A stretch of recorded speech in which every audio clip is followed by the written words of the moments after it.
तो दोस्तों नमस्कार, मैं हूं संजय माही। जिस तरह से जानते हैं कि नए नए टॉपिक को लेकर आपके बीच में आते हैं और इसी तरह से देश और राष्ट्र के लिए तमाम वैसे लोग जो चाहते हैं कि मुझे अलग करना है, वैसे भी आप जानते हैं कि अगर आपको कुछ भी करना हो तो अगर आपकी चाहत होती है तो हर एक कायनात आपके उस उम्मीद पर लग जाती है जो आपको एक सफलता दिला देती है। इसी बीच हम बात करें तो हमारे साथ प्रीति खन्ना जी है, जिन्होंने अभी एक अपना इतिहास रचा है जिसे जानकर आपको भी खुशी होगी कि मुझे भी इस जगह पर जाना चाहिए। तो चलो इस बारे में हम इनसे खुद जानते हैं और आपको भी जानना चाहिए और आपको इस पर अमल भी करना चाहिए ताकि आपकी सफलता मिल सके।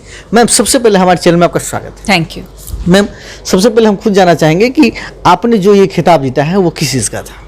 ये खिताब था Mrs India 2022 women of substance का। जी मैम, ये बहुत ही बड़ा ये अपॉर्चुनिटी था जिसको आपने हासिल कर लिया है। बहुत सारे लोग चाहते हैं कि यहाँ पर हम जाएं। आपने तैयारी किस तरह से की इसके लिए?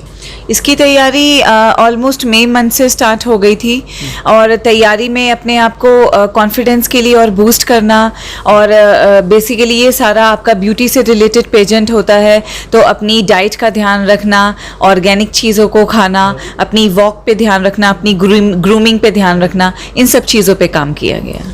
मैम, आपका सेक्टर हमेशा से रहा है आईटी सेक्टर, और आईटी सेक्टर भी एक अपने आप में ग्लैमर सेक्टर है, क्योंकि जो भी करते हैं वो अपने आप में ग्लैमर होते हैं।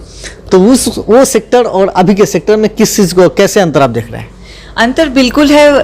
आईटी सेक्टर अगर ईस्ट है तो ये पेजेंट सेक्शन जो है ये पूरा वेस्ट है। सो डिफरेंस बहुत ज़्यादा है, बट दोनों का ही अपना एक एन्जॉयमेंट है। दोनों ही प्रोफाइल्स अपने तरीके में एक कामयाब डोमेन है और मेरी कोशिश ये रहेगी कि मैं दोनों में बैलेंस बनाकर काम करती रहूँ। जी, बहुत सारी लड़कियाँ होती हैं जो आपके कलीग्स भी होंगे, वो बहुत सोचते हैं कि मुझे भी इस तरह से जाना चाहिए, आगे बढ़ना चाहिए, लेकिन वो अपॉर्चुनिटी किसी न किसी कारण से वो खो देते हैं या वो चाह के भी नहीं जा पाते। तो कैसे जा पाएंगे? मैं यही कहूँगी कि सबसे ज़रूरी है सेल्फ कॉन्फिडेंस। अगर आपके ऊपर कॉन्फिडेंस है तो आप कोई भी मुकाम हासिल कर सकते हैं, लेकिन अगर वो कॉन्फिडेंस नहीं है तो आप किसी भी सीमा पे पहुँच के, किसी भी दर पे पहुँच के आप उस फेज़ को एंजॉय नहीं कर सकते।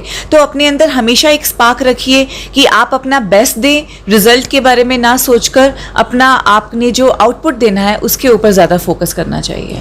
मैम, ये सबसे पहले अपने आप में एक आपका एक एटीट्यूड था कि आप एक आईटी सेक्टर में भी एक उस मुकाम पर पाया जो लोग नहीं पहुंच नहीं पाते, और आप पहली बार में ही आप उस खिताब को जीत चुके जो कई वर्षों से लोग लगे रहते हैं। तो क्या ये एटीट्यूड जो है आपका, ये अपने आप में किस तरह का है? ये एटीट्यूड मेरे ख्याल से सबसे ज़्यादा इम्पॉर्टेंट इसके अंदर जो एस्पेक्ट है that is confidence and belief in yourself.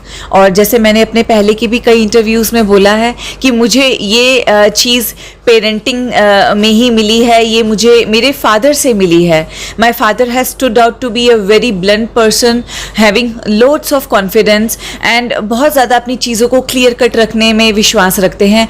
उनसे ही मैंने ये आत्मविश्वास, उनसे ही मैंने ये कॉन्फिडेंस और ये स्टेज एक्सपोजर सीखा है। तो इसके लिए मैं सारा क्रेडिट अपने फादर को देती हूँ। मैम, ये सबसे बड़ी बात है कि आप मैरिड हो के उस मुकाम पर पा लिए, और बहुत सारे मैरिड जो महिलाएं हैं वो आज भी बहुत चाहती है मैं घर से निकल जाऊं, लेकिन घर की बहुत सारी जिम्मेवारी होने की वजह से वो नहीं निकल पाती। तो उनको आप क्या कहेंगे? उनको मैं ये कहूँगी कि किट्टी के दायरे से बाहर निकलिए। किटी में हम क्या करते हैं, लेडीज़ के साथ बातचीत करते हैं, तंबोला खेलते हैं, छोटी छोटी एक्टिविटीज़ करते हैं, लेकिन हमारी ग्रूमिंग कहाँ हो पाती है उसमें। अगर कुछ करना चाहते हैं तो स्टेज एक्सपोजर की तरफ जाइए। अपनी सोसाइटी में, अपने एरिया में जो भी कंटेस्ट हो रहे हैं, जिस भी चीज़ का आपको शौक़ है, भले ही सिंगिंग हो, डांसिंग हो या वो स्टैंड अप कॉमेडी हो, आप किसी भी फील्ड को अपनाकर जिसमें भी आपकी इंटरेस्ट हो उसमें आप एक अच्छा मुकाम हासिल कर सकती हैं। फैमिली सपोर्ट करती है, डिपेंड्स आपके अंदर पहले कितना पैशन है उसके दार में जाने का। आप पहले अपना प्रोएक्टिवनेस दिखाइए, फैमिली अपने आप आपका हाथ थाम लेगी। भी सोचा नहीं था कि मीडिया के सामने इस तरीके से बैठेंगे, इंटरव्यू देंगे, तो डेफिनेटली ये प्रीति खन्ना वाइफ की उनकी वजह से ये है और बहुत प्राउड फील हो रहा है। और हमेशा से मैंने जब क्योंकि बहुत साल हो गए जब मैरिज भी हुई थी, तो मैंने पहले ही साल दूसरे साल में ये देख लिया था प्रीति के अंदर कि जब भी वो कोई भी चीज़ करना चाहती हैं तो वो बहुत ही मेहनत, बहुत ही एफर्ट से उसको चीज़ें करती हैं। जैसे उन्होंने अपने इंटरव्यू में बताया कि उन्होंने अपना 20 kg वेट लूज़ किया।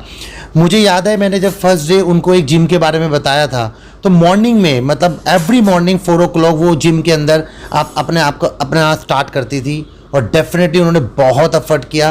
किसी भी चीज़ को करने के लिए, किसी भी मुकाम को पाने के लिए एक मेहनत एफर्ट होता है, और वो डेफिनेटली उन्होंने किया। तो मैं यही बोलूँगा कि ये सब चीज़ें, ये रिज़ल्ट आपकी मेहनत से आता है। और आप सभी लोगों को भी मैं यही बोलूँगा कि अगर आप कोई भी चीज़ पाना चाहते हैं तो आपको उसके लिए अपना 100% देना चाहिए। मैं प्रीति खन्ना की मदर हूँ। हाँ, तो मेरी बेटी ने ये गोल्ड प्राइज़ जीता है। मुझे देखकर बहुत ही अच्छा लगा। मैंने कभी सोचा नहीं था कि मेरे बच्चे इस फील्ड में निकलेंगे, क्योंकि हम लोग एक एजुकेशनल बेस्ड फैमिली हैं। हमारा ये होता है कि बच्चा अच्छा पढ़ लिख जाए और अपनी लाइफ में अच्छा सेटल हो जाए। पर इस बच्चे ने मेरे ने अपना ये वाला पैशन दिखा के इसमें अपनी एक अच्छी जगह बनाई है, तो इसके लिए मैं अपने बच्चे के ऊपर प्राउड करती हूँ। प्रीति खन्ना शुरू से ही बहुत मेहनती रही है, और हर फील्ड में जहाँ भी वो गई है उसने सक्सेस पाया है। चाहे वो एजुकेशन था, उसके बाद आईटी फील्ड में रही, अब इस ग्लैमर की दुनिया में आई है।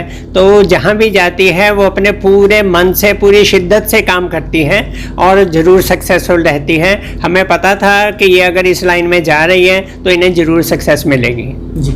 बहुत प्राउड फील हो रहा है, बिकॉज मेरी मॉम ने मुझे ये एक रोड दिखाई थी कि कैसे आप एक चैम्पियन बन सकते हो, और अब वही गोल्ड मेडल लाकर अब मैं ही बहुत प्राउड फील कर रहा हूँ।